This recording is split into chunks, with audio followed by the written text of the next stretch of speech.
Hello, I'm Marcia Cavanaugh. Thanks so much for joining us.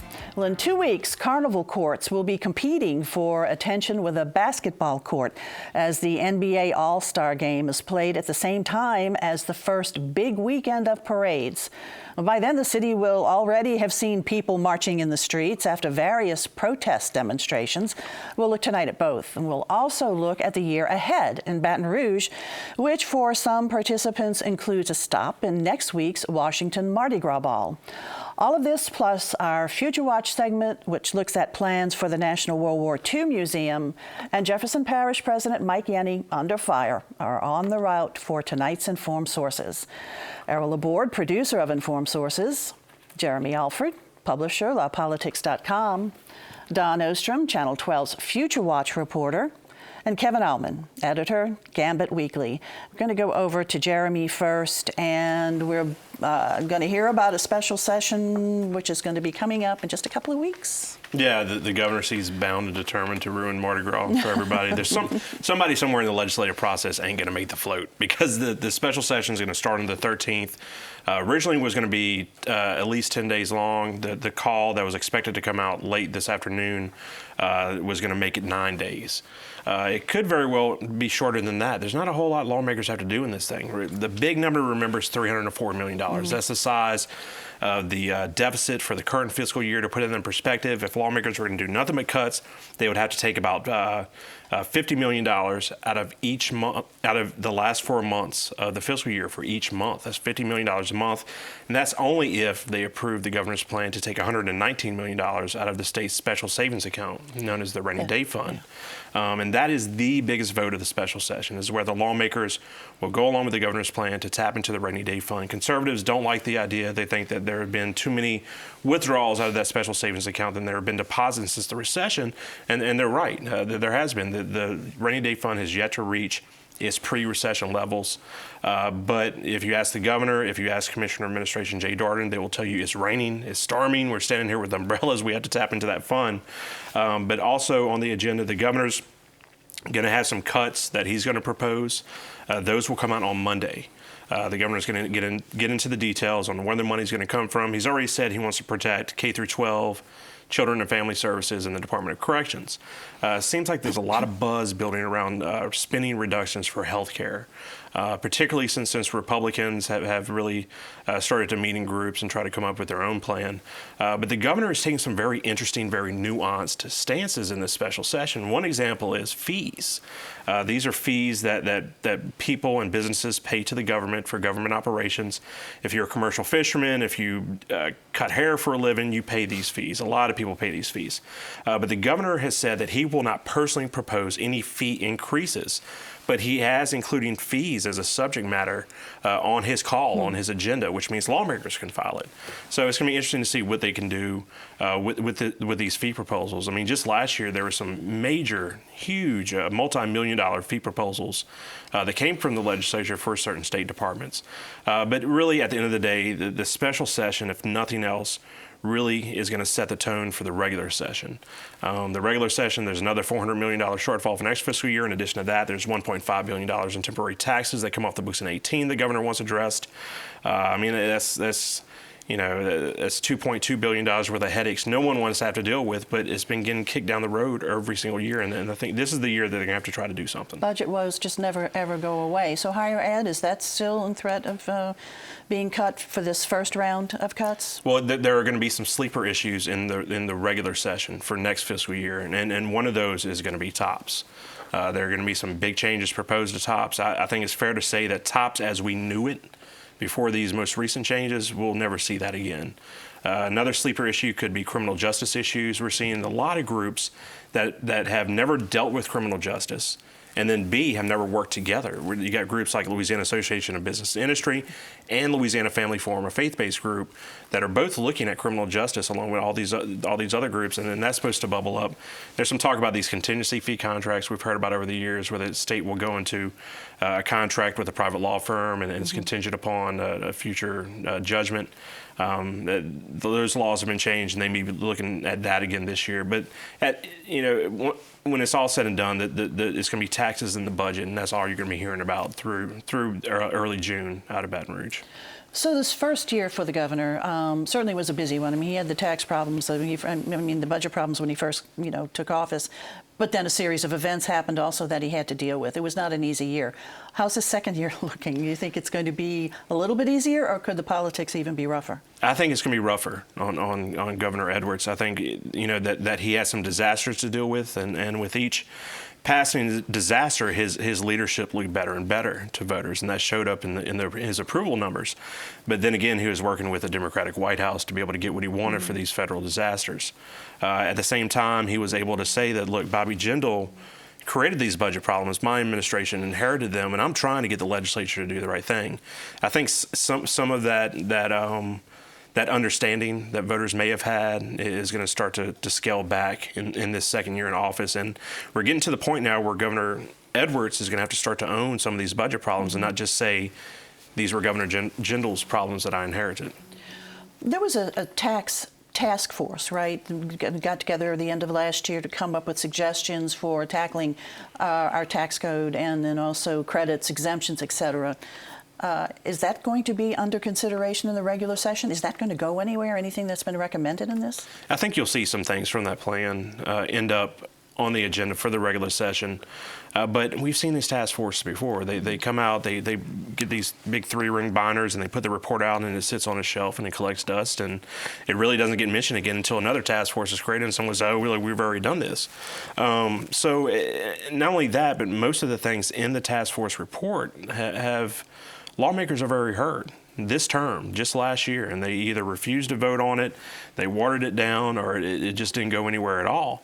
So I don't see what's going to change in this upcoming year. And look, there is just as much uncertainty heading into these two sessions this year as there was last year. And if you remember us on this show at this time last year, one of our big themes was uncertainty, and it remains that way today. We don't know what to expect out of the independent House, the Senate, and this Democratic administration. But politically, don't the governor and the legislators have to do all the heavy lifting these first 2 years of their terms, and then next year, and especially the year after, start giving something that excites the people a little bit more as you get close to the election? Yeah, and that's the pace, right? It's because re-election is in 2019, and they're hoping that some of this money is going to show up. But look, the lawmakers are supposed to replace $1.5 billion in temporary taxes this year. If they're not able to do that, the question is, what will they do?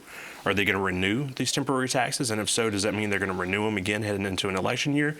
Let's not forget that Bobby Jindal's last year and election year, 2015, lawmakers approved $750 million in new taxes, and voters didn't blink. In fact, most of the legislature, the incumbents up for re-election, were elected without opposition. All right, so special session will begin the 13th, right? The 13th, 9 days. Okay, the day after folks get back from the Washington Mardi Gras Ball. Yeah. We'll talk more about that later. They're probably not going to be feeling that great getting back there. Okay, thanks a lot, Jeremy. I'm going to go over to Kevin now, and we have seen marches in the streets since the inauguration of our new president. Who's organizing these marches here locally, and what have we seen? Well, as we've seen in Washington, the protest, the Women's March, they're saying was the largest march of protest in Washington, D.C. since 1969, the Vietnam War, which was, a significant time and a significant issue that stayed with us for years. And I think the question now is whether this initial groundswell of opposition to the president is going to last, or whether this is going to kind of fade out as people go home and have to work on policy. Here locally, the Women's March drew about 10,000 people. The J20 March, which was the Inauguration Day March, was maybe 2,000, I believe, something like that. And then we had a much smaller march for the immigration ban. That was about 200 people in front of City Hall last week. No, for the most part, these have been peaceful marches. For the most part, these have been peaceful marches. There have been some significant exceptions. The J20 March ended with a splinter group after the march was over, actually a little bit on St. Charles, then moving into the quarter. Broke some windows, damaged a police car. Actually, from what NOPD says, hurled a brick at an officer who had a defensive wound from trying to deflect it. and there were 17 arrests from that. We've also seen this week in Berkeley there were protests, and again the question is whether those were students or whether those were people that came in from outside. But overall, I don't think there was a single arrest at the Women's March locally. So overall, they've been very peaceful protests. But the question is whether this is just going to be an initial reaction to the president coming in and his policies, or whether we're going to start seeing this happening more and more on various issues. Yeah, the size of the Women's March, as we're calling it, it was just more than anyone really anticipated, and that was just sort of happened too. Are we seeing more now organization or an organization begin to form for these types of protests? Well, the Women's March in Washington, I think they permitted for 200,000, and they estimated there were over 500,000 people that showed up there. And that was really social media organization. That was women from around the country going on Facebook and kind of doing that. There was no top-down sort of thing. And we're seeing some of that locally here. There's been a lot of organizing on Facebook. Next week, some of the women that were in the Women's March here locally are meeting at a church on Canal Street to plan what they want to do next. I'll be curious to see what comes out of that. There's some speculation that if the president, who's given conflicting signals on what he wants to do about LGBT rights. If LGBT rights become up for grabs, then there may be mass protests around the country, and of course that would be in New Orleans as well. So about that other group that was there today, the march, that night, that Friday night, it was the same day of the inauguration, the police chief even called a press conference, like around 9 o'clock that night, to say that there were these anarchists who were attacking, and I think he said we did 17 arrests. One person, I think, was arrested for a felony. Yeah. And a policeman was hospitalized. That impresses me. If you got 17 people that are running around town dressed in black with masks on and send a policeman to the hospital, that impresses me as being a pretty important development. But yet there was really nothing about it after that night. I mean, there wasn't any. I've tried to talk to officials about it since that night. They've got a while to charge these people. I'm not quite sure what's going on with it since then. They did, after about 3 days, they released the names of the people who were arrested. There was more than one felony arrest that night. There were several. And what charges will come out of that, et cetera, we'll have to see. One thing that I thought was interesting is that the police chief cited the law on masking, which we've had for a long time. Because some of the anarchists, as he was describing them, were masked. They were wearing bandanas over their faces. And they were saying that the next time people march and they're masked so you can't see who they are, you're actually breaking the law and you can be arrested just for that. Do we at least know if they were from out of town? Or the list that I saw had cities of origin. There were about 6 people out of 17 from out of town, but just trying to look them up online, it seemed like a lot of people that were college students that may live one place and may move to another place from then on. Anything this weekend that we know of? Not this weekend. Not coming up this weekend that I'm aware of. We know of at this point. Yeah, okay. Exactly. All right, Kevin, thanks a lot. We're going to go over to ERROL now and talking about people taking to the streets. Well, they're going to be taking to the streets, but in a happy, good way. And a march, a much more peaceful march, probably more marches than we can handle. That weekend, the weekend of February 19th, of course, is when all of a sudden we got the All-Star game, and this will be the third time that New Orleans hosts an NBA All-Star game. We've only had a franchise here for about 10 years, so it kind of shows that they like this destination. This one bounced from Charlotte when there was controversy over some of the what were perceived as being anti-gay ordinances in North Carolina, and so we were awarded a franchise, but it fell on the game on the Mardi Gras weekend. And so what's happened is that they're going to have that Sunday. There were 4 parades that were scheduled. They're going to still have the parades. It was still March. But some of the events that were going to be held that may have been held in the convention center will be held. Some of the events other than the game will be held in the dome and within that facility around the dome. That way you're kind of keeping the density, the basketball crowd in one area without having them cross St. Charles Avenue. So that seems to be part of the effort. The city is going to be packed that weekend. The NBA asked for like 6,000 hotel rooms, and already there were several conventions in town that weekend. And in some of the crews, now this first weekend of the parade is not as big as the second weekend when you have Bacchus and Endymion. So they're smaller parades, they're smaller crowds. But yet some of these crews draw in people from out of town who ride in their parades. And so all of them have been hurt a little bit because some people who come in won't be able to do it this year. And so the number of riders will probably be down, but everybody expects for it to be pulled off. It's going to be a very, very busy weekend. Very, very busy weekend for the hotel industry and for the police, and then culminating that Sunday night with the All-Star game. Right, so those folks who are coming in for the All-Star game are sort of going to have a twofer weekend, so they're going to get to experience some of Mardi Gras too. You get to see some of that, and of course, when you have these events, they have a lot of their own events that they stage all over town. I mean, it's not just a game that they have. They do seminars and dinners and all sorts of things. So it's very elaborate. All right, thanks a lot, Errol. Let's go over to Dawn right now. And the National World War II Museum, we see it ever growing. So what's the latest on the list? Well, in the last week, they dedicated their Founders Plaza, which is a big brick open area, and the bridge walkway across Andrew Higgins, connecting the two parts of the museum. The ultimate goal is to have the museum be 4 times larger than the original, back when it was called the D-Day Museum instead of the World War II Museum. The finished product will be 4 times bigger. This is a huge attraction, all-star game, whatever. People coming into town, their visitorship was up 15% in 2016 over 2015. They saw nearly 700,000 visitors to the museum in 2016. They've had over 5 million since opening in June of 2000.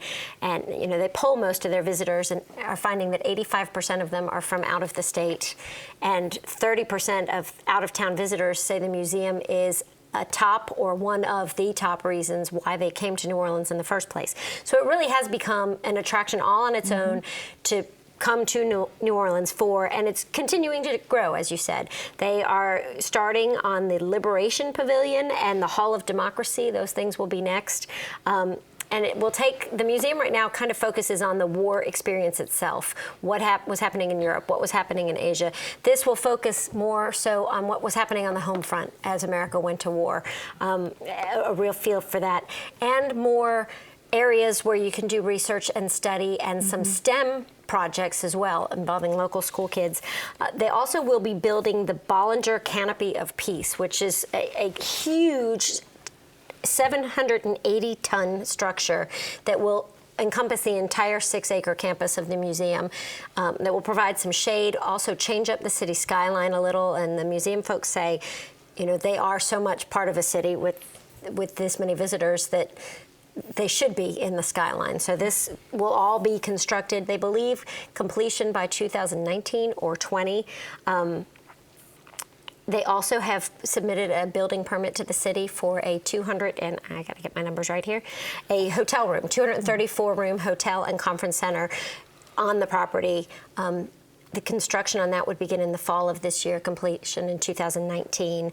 They're still working on the design, financing, and all of that. But so it will be a full area. They have programs where teachers come in for learning from all over the country. Teachers win scholarships to come in. Students come in. There aren't that many World War II veterans who can come visit anymore, but it has not slowed down their growth in any way. Education is really a big focus of it for future generations to certainly know the sacrifices, what was done during World War II. They have a big traveling campaign on loan right now from the Holocaust Museum in Washington about propaganda and learning what propaganda, how that worked during war times. And the part of what I think that's happened too is that with the falling down of barriers in Europe, there's more access to information across Europe from people on all sides. And so this is really the golden age of scholarship in terms of the war and the accessibility of information. And then you have more outlets with cable TV channels. And there's some cable TV channels that pretty much show Hitler all the time. And so anyone has the chance to learn things about the war that just wouldn't have been available. So there's probably a lot more that you can learn about it now and a lot more information out there than there was in the 60s or 70s. Including the electronic field trips. I've got to say this, that WIS has done in collaboration and partnership with the National World War II Museum over these past 2 years. One focused on kids and what they did to help in the war effort on the home front. It's called We're All in This Together. And then we just did one in December to commemorate the 75th anniversary of Pearl Harbor. Went over there, had a student reporter from there and from here. Both of these are online, free to access for any teacher, student, or anyone who wants to see them. Using a technology that would not have been available until recently. So that's why I say I think the scholarship is really increasing, and with that, the build up in interest. So the National World War II Museum, it's a wonderful visit. It is, and there is a discounted rate for a second day ticket, and they're finding that people end up staying so long, many people want to come back for a second day. Well, it's just so much. It takes so much certainly to more take than in. a day to experience the whole thing. Thanks a lot, Don. Let's go now back over to ERROL real quick, and we're going to talk about what happened this week at the Jefferson Council meeting, and Mike Yenny and Chris Roberts, they really went at it at the council meeting. Yeah, and I want to get to in a second, but just to mention that the petition drive is still going on. The organizers say they're about halfway. They need 90,000. They have until April the 6th to do it. The second half is always the toughest because the first half are the people that that were easiest to get. And so it's going to be hard. It's going to be hard to get the number of signatures. I predict, though, if they do get the number of signatures and the clerk's office does verify it, and the governor does call an election, that election won't be held. At that point, Mike Yenny will say, well, I'm out of here, because he knows he'd be defeated if it becomes a vote. And so at this point, he can make the gesture and say, for the good of the parish. But you saw the letters with Chris Roberts. Yeah, they're very strong. Chris Roberts sent a letter to his colleagues, which were more explicit than anything we'd seen before, alleging the alleged sex acts that had been proposed by Mike Yenny, and I say alleged because he did not include the text messages that we've heard about so much. But the letter itself was pretty explicit, and that went out to the council colleagues. That was from Chris Roberts, two council colleagues. Two council and colleagues. He was quoting About allegedly what was in the text. About the texts, Yeah. what he said he saw in the texts. And of course, letters like that are sent so they are leaked to the public. I mean, that's, and we saw that again the next day because Mike Yenny fired back with a letter of his own, alleging all sorts of improprieties with Chris Roberts.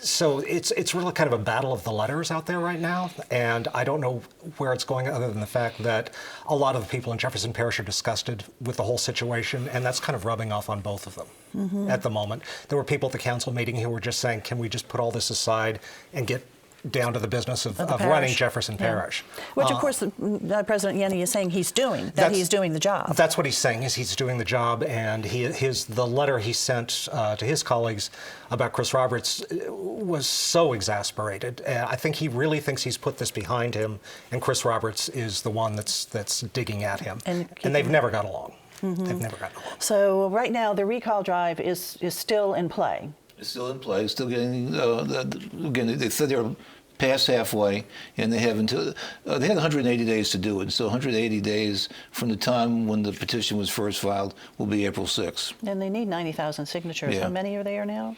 Well, about 40, they give a figure somewhere between 40 and 50,000. Okay.